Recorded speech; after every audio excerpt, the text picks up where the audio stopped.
Welcome to Disrupting Japan, straight talk from Japan's most successful entrepreneurs. I'm Tim Romero, and thanks for joining me. Today, we're going to be talking about the future of both how we create and how we consume video. Now, I grant you, this may sound like something that's pretty hard to do in an audio format, but I think in some ways it's actually easier. After listening back to this interview after I recorded it, it became clear that imagining the possibility in your mind's eye is much more powerful than laying it all out for you in 2 dimensions. But we'll get to all of that in just a little bit. You see, today we sit down and talk with Sandeep Casi, founder and CEO of Videogram. And we talk not only about the future of video, but also about a new model for unlocking some of the intellectual property that's currently locked up in large Japanese companies. You see, Sandeep and his team followed a very different startup model than what we see in Silicon Valley. And it's something we might be seeing a lot more of in Japan, because the model is so well suited to conditions here in Japan. Sandeep also has some really practical advice for participating in corporate accelerators and for new things startups absolutely must keep in mind when trying to sell innovative products to large enterprises. There are definitely trade-offs. In fact, you could say there's almost a built-in conflict of interest. We also share some real-world suggestions on how foreign founders can successfully raise multiple funding rounds in Japan. But Sandeep tells that story much better than I can. So let's hear from our sponsor and get right to the interview. Your journey to success in Japan will involve some twists and turns. In trying to navigate new terrain, planning the safest, most effective way through on your own can be overwhelming. The Carter Group have been using market intelligence and research to guide Japan entrants for decades. They've honed an agile, cost-effective, but consultative approach that will help you find the perfect product-market fit, explore user and consumer dynamics, and act as an honest broker to let you know the reputation and track record of potential partners here in Japan. And when you're ready to go, their executive search team can also help you hire the right people to drive your business forward. So if you haven't got Japan completely figured out yet, the Carter Group can help you out. So I'm sitting here with Sandeep Casi of Videogram, which is an amazing video product. So thanks for sitting down with me. Thank you, Tim, and thanks for the opportunity to talk to your audience. It's so hard to describe video on an audio podcast. Sure. But if I understand it correctly, you use AI to create like paneled previews of video. So it's kind of a storyboard or a comic book view. I think what you see as an end product is what you just described, which is more of a pictorial summary of a video. But what's going on in the back end is a much more deeper technology. Okay. So we actually use machine learning to understand a video context of a video, whether the video has scenes that's of interest, celebrities that have certain status that we think we should be surfacing for discovery, as well as objects which might be interesting for monetization within the video. As it scans through the video, it could actually recognize not just there is a person here, but wow, that's Angelina Jolie. That's right, or yes. Wow. Or it recognizes maybe something she's wearing, maybe sunglasses that she's wearing. And if we have trained the system, we can also recognize brand of that sunglass. So what we do is we index the video down to its most atomic level. So if you look at what Google does with text indexing, it indexes and brings in contextual results when you type in a keyword. So we do very similar things for video. We break a video down into the most atomic level by understanding what's inside of the video, not only from the perspective of the scene, the clip, the music, the lyrics, and object, as well as context. So that, for example, beach, a car on a beach. And then once we get that metadata, then we can, it's almost like a Lego block. So once we have all of these Lego pieces, then you could construct different use cases from that Lego. Okay. So you put those together in an engaging panel format. That's right. So it's really cool technology, but why is it important? What's it good for? So there are many different use cases. The first use case is the discovery piece. So if you notice with online video from its inception, it's usually one frame with a play button. Right. And that one frame, it has no context because, by definition, a video is a bunch of frames. And then a publisher picks one frame in order to create a advertisement of that video. So enticement, frame as we call it. And that frame is what enables you to click into the video. Most of the times that frame is actually a clickbait. Of course. It's like any headline. Like any headline, right? So what happens is that even people click into that, they kind of drop off immediately because there's no instant gratification. They clicked into that frame because they want to consume that frame. But they don't see it, or even when they scan it, maybe they don't see it, and they drop off. So what we do in terms of discovery is by surfacing the storyboard of the video, a contextual storyboard. Everybody has a choice of their interest in the video. Somebody might actually see a dog in the video that they might be interested in, or somebody might see sunglasses of a celebrity that somebody's wearing. So everybody has a choice, and then they can click onto that frame, and there's an instant gratification because what they clicked on is what they see. Okay. It certainly makes sense that when you're providing more variety, you should get a higher level of engagement and a higher level of people watching the videos. And do the numbers bear that out? Yes, it does. Usually a click-through rate for a single frame video is in the range of 15%. We are actually seeing anywhere between 40 to 60%. Okay. Wow. Rates. So 3 times plus. 3 times. And it's very simple. The reason that we see a larger click-through rate is because there is more choices to click on. So imagine a website which has one headline, and that's the only headline you have. And if I don't like that headline, I don't click on it. But imagine a article with multiple headlines, each headline going into a certain paragraph of that article. I'll be more interested in choosing the paragraph that I want. So by nature, we were actually not trained to watch content from end to end. This is an issue that, for some reason, platforms like YouTube and Facebook have created, that a video should be consumed from the beginning to the end, and publishers have bought into it. But if you look at how a newspaper or a magazine is consumed, let's go into the analog world. You don't need to read the newspaper from the front page to the back page, or a magazine. It's very nonlinear. Nonlinear. So you jump into the parts that actually entices you. You scan or browse, and you jump in, you consume, and you comment on it maybe to your friends, whatever, and you move on. So why can't video be the same way? And that's basically the vision behind Videogram, is to create a random access into video so that you can consume the parts that you like. And once you like that part, you should be able to share that part or a clip or a segment with others and then move on. You don't have to consume end to end. Right. That's important. And so you were mentioning sharing. So if I decided to share a video, I could share just a particular snippet of it? That's right. Interesting. So tell me about your customers. Who's using Videogram? So we have a variety of customers that are using Videograms. We've actually ran a field trials with almost close to 29 studios globally, in India, in Los Angeles, and even in Japan. And out of that, we came up with verticals. The first vertical is called Videogram Music. If you notice, SoundCloud is all about commenting on a certain clip or a certain segment of the audio. So we provide same type of features for music videos, where you could stop at a frame and then you could basically comment on that frame, and that comment is attached to that particular frame, and when you're scanning, you're able to jump into that and clearly engage on that.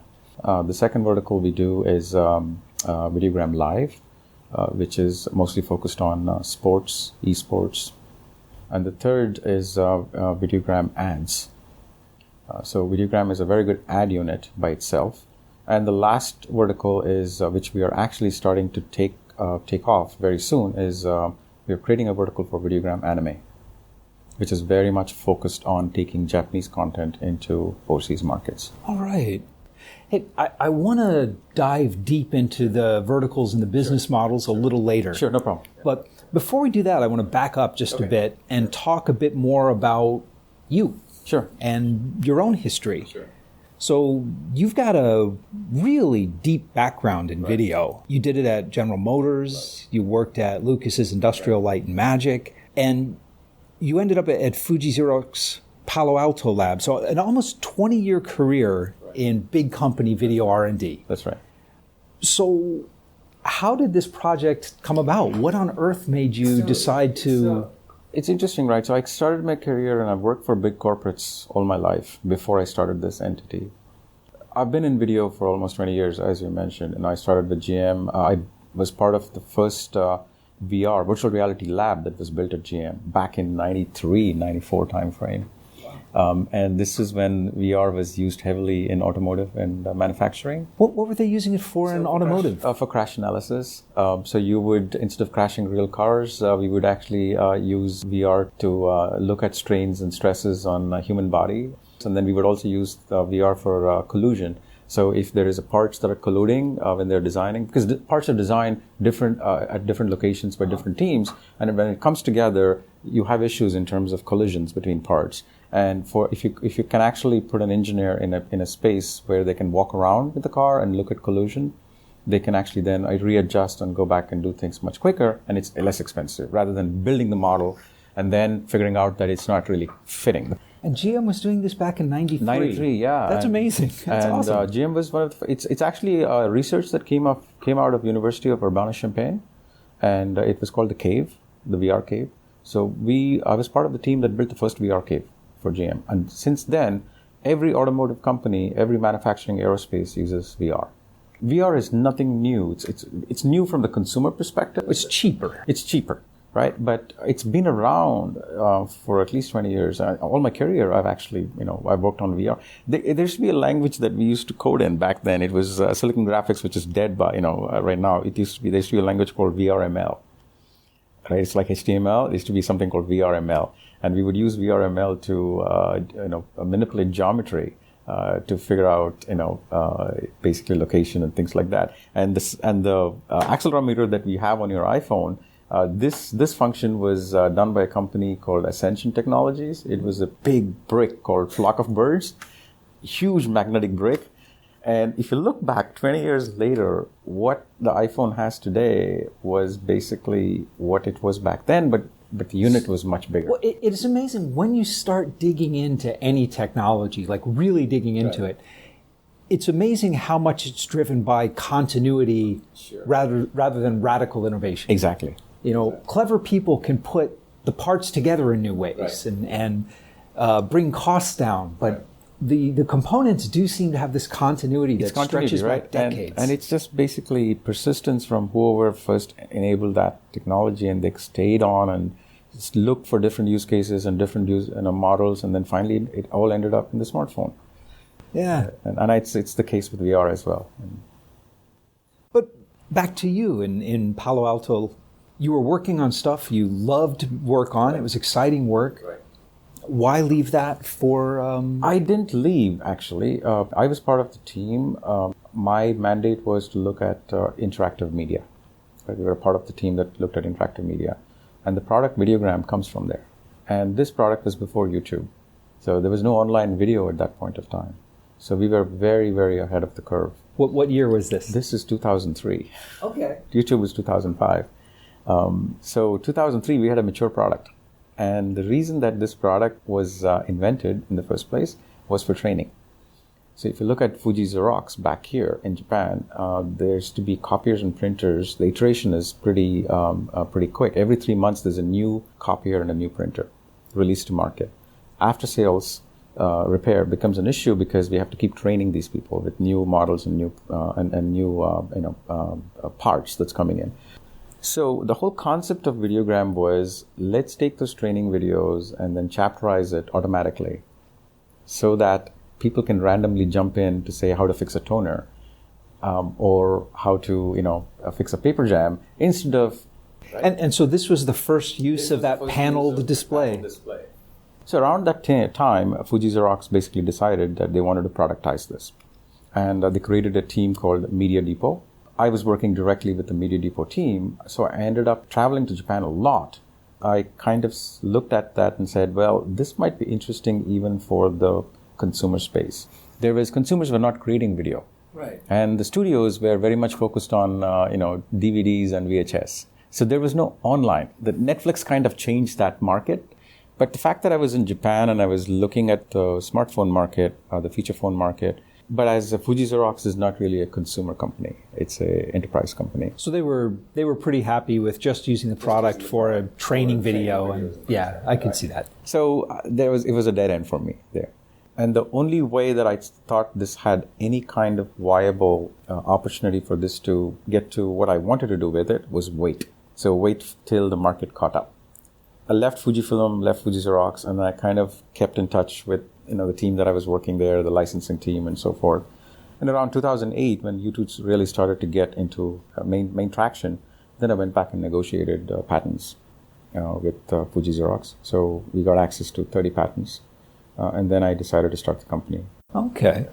So is Fujifilm happy to lease you these or sell you the rights to these patents? Fuji Xerox is very happy. They didn't really see any value for them inside the company. But the fact is that they had spent so much time and resources to build this technology. They were happy that somebody from the inside is taking this to market. And so they're very supportive, even to this day. That's really encouraging. Did they invest? No, they didn't invest because, again, ours is basically a B2B to C business. They're not in that space. But the licensing deal is pretty good. It's a very founder-friendly licensing deal. Excellent. Well, that's interesting because your company itself, you've sort of bounced around quite a bit. You've been in Japan, you were in the U.S., both in San Francisco for a while and L.A. And why the moving? Most companies move either when they're chasing funding or when they're chasing clients. At first, I thought this would be a company that's better off being in the U.S., in Silicon Valley. And what really happened was that out of the 3 individuals that started this company, I'm the only US citizen. The other 2, one is Indian, the other guy was Japanese. We couldn't get visas. Really? Yeah, for H-1B visas, because H-1B visas is mainly for startups, is very hard to come by, even to this day. So we fell back into Tokyo. Do you feel like the US is just a more innovative market in terms of video and trying new things? No, that's not why. The reason I wanted to be in the US. I wanted to be in the US because of the talent. My first choice would have been Japan. If I could get and build the talent here. The mentality of the Japanese market is such that startups are the last thing that they would consider because of the risk factor, which is how the perception is. Yeah, it's getting better than it used to be, but it is challenging. Not back then. Not in 2012, right? 2012, it was very difficult for us. Added to all that, there was also the language issue. So my intention of going to US is to solve those things. So now we have offices here and in Tokyo, where the headquarters is. All the headquarters operations are here. The dev team sits in India. I mean, these days it is so distributed teams are so much easier to manage than they have been at any point in history. Absolutely, yeah. I think with technologies like Slack, for example, I don't really see any issues in distributed teams at all. We work quite efficiently without being in one place. Okay. When you were in the U.S., you were part of the Turner Broadcasting Media Camp. That's right. Those kind of programs are really interesting, and I'm curious. There's been a big enough time has passed now that I think you've got a really good perspective on it. Right. Immediately after those programs, it feels like there's all this momentum, and people are really excited about it. But long term, did you guys get a lot of benefit from it? No. I actually, having gone through the Turner Media Camp program, I would say that the intention of the Turner Media Camp team was they were very entrepreneurial. There were two media camps. One was Turner, one was Warner, and both of them were very entrepreneurial teams. But the problem was that they were trying to crack the nut, trying to wag the dog by its tail. So they were just looking for something too specific, or what was the problem? What happens is that big organizations and media companies, I'm not going to single out Turner, but big media companies, they have fiefdoms inside, and each fiefdom has its own strategy, has its own KPIs, has its own intention of what they want to do, and if the startup that's trying to do doesn't fit into their internal bureaucracy and organization, they're not going to move towards that. So the people in charge of the media labs don't have the political clout to They don't. Force other people to change. Because they're just like us. They're also a startup. The only difference is they have only one investor, which is the media company. They're just founders like us, and they're trying to push us into different groups and into different use cases. And it almost appears forced. There are certain stakeholders and sponsors that really like you. But in any big organization, having worked at GM, having worked at big organizations, innovation is very, very difficult when it comes from outside. Yeah, it is. Even when you have really strong internal sponsors from the top down, nobody likes to change the way they do business. Right. Yeah. So I think in hindsight, it was a great program. Would I do it again? Maybe not. But did I enjoy being there and along with the people that actually organized this media camp? It was the best time of my life because everybody were entrepreneurial. We could bounce ideas and we could. But I'll say one thing that we did get out of that program is that because of the media camp and mainly because of the content relationship they have with social networks like Twitter, we got status with Twitter. So we are one of the only few video platforms that have embed status. So Videogram can run natively inside Twitter. Oh, excellent. That is huge. That came about because of media camp. So I guess it sounds like for startups going into these programs, they need to manage their expectations. We had a product market fit, but the problem is that our product market fit was not necessarily what would have worked for Turner. They were still kind of behind the curve. We had innovated much, much further downstream. Their systems hadn't caught up to that. So it was wishful thinking that we would bring them forward, but that's not how it works. You can't move the elephant. Right. You have to be sort of exactly what they're looking for at that point in time. You have to be in their line of sight as they're approaching you, right? You cannot make them approach you. As they're approaching you, you have to be in their line of sight. We were trying to get them to approach us, which is not possible. Which sounds like a losing battle. It's a losing battle. Yeah. Well, actually, I've heard you mention before that you don't view Videogram as a technology company. You view yourself as a media company. Yeah, we kind of view ourselves as a platform plus content. The content plays a part in how the technology develops. We are very much focused on machine learning and AI. Content is very important for us. And understanding how users are behaving on that content is what contributes to the platform. But I guess it's like, so you've got some great content partnerships. You've got channels for like TechCrunch and Tyra Banks and I guess what I'm curious is the media play, creating the content, is that largely as a market-based proof of the technology, hoping that others will understand the advantage and adopt it? Or are you trying to really make money and make a viable business strictly around the content? So we are trying to make viable business strictly around the content. And while we are doing that, we are making sure that our technology platform is continually evolving. So we started off as a technology company. We spent a lot of time on the technology side, but now we are breaking out into also becoming a content company. So we are putting together platform plus technology. It is so difficult and so expensive to build content, video content. So why not just run your service on top of like YouTube? Many different reasons. First of all, YouTube wouldn't use our technology because it breaks the dedicated player. Dedicated player, and it also breaks their existing monetization. YouTube's monetization is pre-roll videos, right? Pre-roll ads in front of videos. Our way of monetization is contextual, so we don't want people to start videos from the beginning.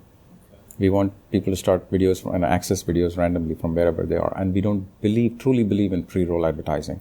We believe that there's got to be contextual advertising, commerce-based. That's basically why we have to stand alone, because we can't go into and sell our technology into existing platforms because there's no market for that. But getting back, so my background is all B2B software sales. So anytime I hear about a product, maybe there's just some background process that's saying like, how could I sell this to businesses? Right.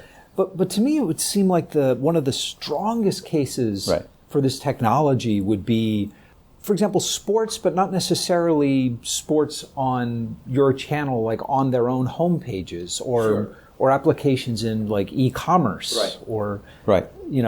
demonstration videos type thing. Those exist, and those are some things that we do it for free. We use that as our branding and marketing. Okay. So instead of doing advertising on Facebook or Twitter, we basically provide our services for free to websites.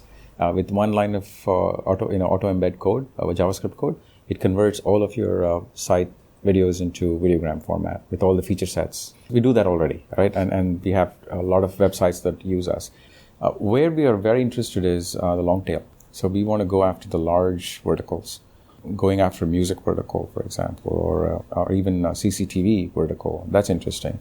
Those basically means that we would align ourselves with the top one or two players in the market. So is it similar? It's similar to like a freemium model That's where right. a handful of videos, it's free, and then after a certain threshold. Yeah, it just converts. Yeah. Most of the players that we are going after have large assets, large libraries. The music label that we work in India, they have like close to some 7,000 music videos. So you make a contract with one label and open up a Videogram music, and then other labels kind of add to it, and then you start to really now look at a whole vertical that gets developed. Now that this technology is getting out in the market, I'm always curious, is it changing the way people watch videos? Do they jump around more? Yeah. Or what? How Snacking. is it? We call that snacking. Yeah. Snacking is something that people do a lot. Even on YouTube, they do that. But it's just that you don't realize it because you're always scrubbing the video on YouTube. Oh, right. You just manually scrub. Yeah, you're manually scrubbing. YouTube does provide you a visual, when you're scrubbing, it does provide you a visual frame, but it's small, right? Whereas in our case, so let's say that you were watching a video and you're clicking more on a certain type of dog. So the system is learning that, you really like this dog. So the next time around, there's another video, if there's a dog, then what happens is that your discovery layer is the dog shows up as one of the frames. Okay, wait. So how dynamic is this? Are these storyboards kind of generated automatically? So if I personally really like dogs, right, I'll be seeing a lot more dogs in everybody's music videos or whatever? It's personalized to the individual. And it's personalized to the individual, to the geography, to the audience network. So most of the cases, the media companies have audience data. So there's a lot more information about a consumer. So the thing is, indexing is global. It's one index, right? All right. But each and every person has their own graph. So a 5-minute video might have, let's say, 60 keyframes, right? Whereas we would surface maybe only 6 keyframes or 7 keyframes to entice you. And that 7 keyframes that we would surface for you would be different from somebody else, because personalization where your interests might be different from them. Yeah, no, that's truly fascinating. It's one of those things that it feels like it's a technology where we're just beginning to understand how it could be used. Right. Yeah, and there's a lot of, we have a lot of data that we collect in the back end. It's pretty complex to mine it because there's so many things you can do with the data. As I said, we break it down into Lego blocks. And you can take each block and then build a use case from it. But it seems to me this is a commercial advertiser's dream, because if Toyota comes up to me and says, okay, we need a video to sell this year's Prius, right, they could make a 30-minute video. That's right. Yeah. And then use this profiling so everyone that views the video would see the sections that would most appeal to them. That's right. I'm pretty sure that there are a couple of companies that are working in the same space as we are, but the market's so huge, and also the platform and the algorithms are so complex. You're absolutely right. It's an advertiser's dream, but that means all of these ad agencies have their own existing workflows. I'll tell you the simplest issue with any ad agency. When they go to a brand and make a deal, they'll make the advertisement, they'll hire the actors, they'll do the scripting and storyboarding, they'll shoot the video, and then they have distribution channels.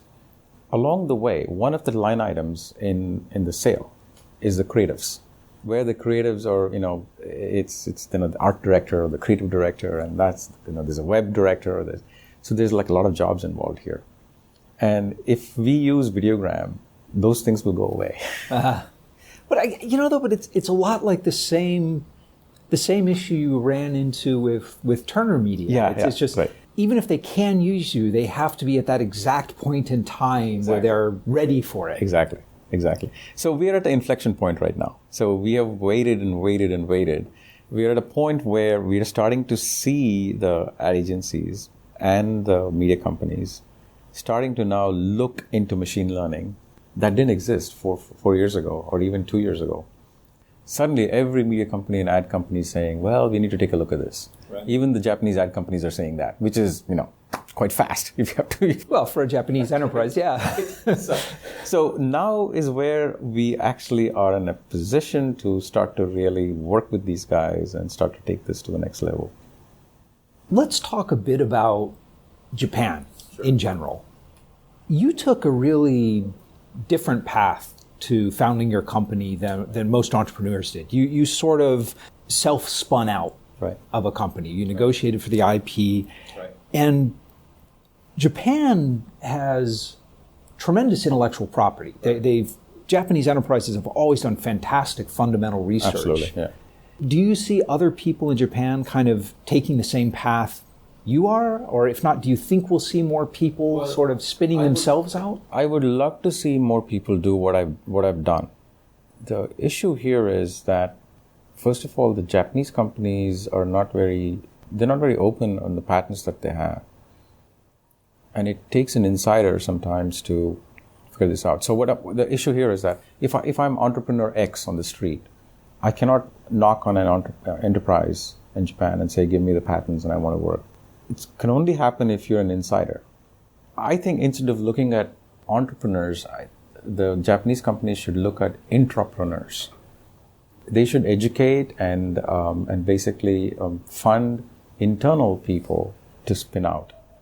So maybe go out of their way to have the entrepreneur or the intrapreneur say, hey, take a look at these patents. That's right.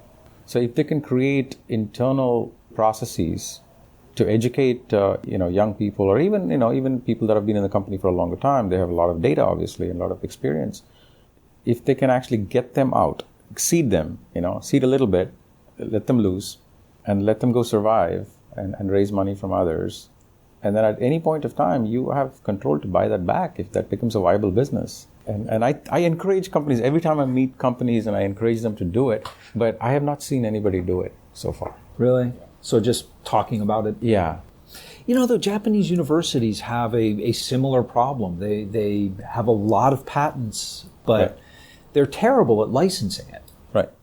Just my own experience working for Fuji Xerox, the patents that Fuji Xerox has even to this day is amazing. It's not even the tip of the iceberg what I have. So is the problem that people don't know what patents they have, or Fuji Xerox just doesn't have a process, or that they... From my personal experience, I think where the issue here is that you have great technologists, and then you have the business people that know how to monetize that. In my case, I kind of got both. So the Japanese companies either have one or the other, and they have to get them to a team. So this is where the Silicon Valley's thing about, founder CEOs being engineers is a good thing. Right, because they can understand the patents and see the market value. It doesn't have to be, in my case, my business is not so deep compared to my technology. My technology is deeper. But the fact that I could understand some pieces of the business, that I'm able to piggyback on that and try to look at different use cases and move that forward, right? And then plus the ability to raise funds, which is very important. It's an art by itself. Yeah, yes, it's exhausting. You mentioned before, all of your fundraising has been in Japan, right? And you've gotten a lot of Japanese media companies invested as well, like Asahi's an investor. Asahi Broadcasting. So have the Japanese investors been more anxious to deploy the technology than, say, no. the Turner Network? No, they haven't either. Is it the same problem? It's the same problem. It's universal in the media companies. It's the same problem, right? And both Docomo, Samsung, Asahi, they invested and they really, really wanted to deploy our technology internally, but they're internal stakeholders and fiefdoms. That's an issue. And then there's a secondary issue in Japan: rights. Rights is a big issue here. Just because somebody has broadcast rights for a piece of content doesn't mean that they have streaming media rights, right? So even in Japan, I thought things were so siloed here. They would, oh my. So Once those rights issues are somehow cleared, then you will actually see an explosion in the market. So today, they struggle a lot in putting their content into YouTube. It is not an easy thing for them to do. They feel that their copyright will be infringed on. And if you look at the content that they do put on YouTube, it's a piece of content that's so small, like 2 minutes, 3 minutes. So really just baby steps. Yeah, baby steps, right. They're still researching whether to license their content to OTT platforms like Netflix. If you look at Netflix is having tremendous amount of pain in Japan in acquiring local content. Yeah. And even, even that, they're just like not yet ready to let go of the content. Amazing. It's definitely improving. It just seems to be improving very slowly. When it accelerates, it'll accelerate quick, as everything in Japan. There's an inflection point, and I think that change is coming because of the Olympics. Because there's going to be a lot of video activity in Japan in the next 3 years. So one of the issues is live streaming of sports, right? I think all of that will change the market. Because if Japan doesn't take care of its internet live streaming before the Olympic happens, another country will. Right. So that'll force, I think, to a certain extent, to open up and start to do things. Excellent. Well, listen, Sandeep, before we wrap up, I want to ask you what I call my magic wand question. Sure. And that is, if I gave you a magic wand and I told you you could change one thing about Japan, anything at all, its education system, the way people think about risk, the attitude towards startups, anything at all, to make it better for startups in Japan, what would you change? Risk capital. Risk capital? Yeah. Just more of it? No, more intelligent, not spray and pray. What do you mean? You mean like, so example, like the fact that Japan, there's so much corporate VC, or? Yeah, there's a lot of a lot of follow investors in Japan. There's very few that take the lead. That's number one, right? Number two, there is an aversion to investing in foreign founders in Japan. And I have encountered that a lot here. And I know that other foreign founders here in Japan have also encountered the same situation. Yeah, it's very real. Yeah. So they'll do it, but you get extra scrutiny, that's for sure. For that, right? So I think I want to see more investments in foreign founders as well. Yeah. And that will hopefully mentor the local Japanese, education system and start to really bring in the next level of founders. Well, I think actually getting back to the comments you made at first about the smart money in Japan, I have noticed this, and one of the things I advise people who are looking to raise funds in Japan, probably only 1 in 10 funds are willing to lead a round. Yeah, that's true. They'll take meetings all day long, but true. Yeah. And I think that's got to change. That has to change. There should be more VCs that should take the lead. They should be taking micro shots, right? I'm not talking about investing millions of dollars. Seed the companies. But I'd like to see basically large companies start to do this as well. If large companies start to do the entrepreneur thing that I was talking about, then I think the VC system will improve. Do you see it changing? The only thing that ever changes VC behavior is fear of missing out, not getting into a deal. Yeah, see, that's another issue that I see, is that's where the valuations go out of whack in Japan. Because everyone crowds into the same crowds deals. Into that. And if I've noticed companies raising 10, 20, 30 million Series A's, where everybody's crowding into it and upping the valuation, and it hasn't even seen the product market fit. And it's already gotten $10, $15 million in investment. So I think that's why I said, investing smartly, and grow the entrepreneur, grow the ecosystem, not one company or one founder. Just grow the whole ecosystem. So when you were out raising as a foreign founder, yeah.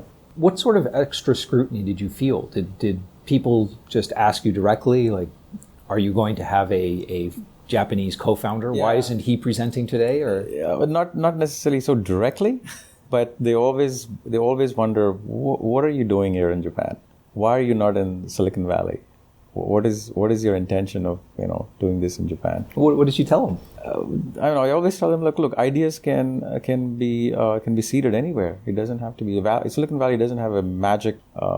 It's not a magical place where just because you raise money 5 miles from Sand Hill Road, you become successful. It doesn't happen. The success and failures of startups is universally the same. 9 in 10 startups fail, right? It has nothing to do with whether I'm close to Sand Hill Road or I'm in Tokyo. Right? If I have a good product, it'll survive. If I have persistence, it will go to the next level. That always convinces them, actually, when I say that. Yeah. You successfully raised all your rounds and all your funding in Tokyo, so you obviously got over those hurdles. Right. Well, I keep getting over those hurdles, one step at a time, right? It continues. Yeah, so it's just more due diligence. More due diligence, yeah. But definitely possible. Yeah, definitely possible. And I would say that it's getting better because we've raised now enough money that there's a critical mass, and then we have a great product and we have access into other markets, which starts to open up opportunities for us. So I'll continue to raise money here in Japan, and I'll continue to raise money, in the region. And for the bare fact that Silicon Valley doesn't invest anywhere outside of that 10-mile Sand Hill Road radius, right? Yeah, they don't have to. I mean, exactly. The world comes to them. Right. Yeah. What advice would you have for foreign startup founders here in Japan who want to raise money? Well, first of all, I think you need to have a very unique product.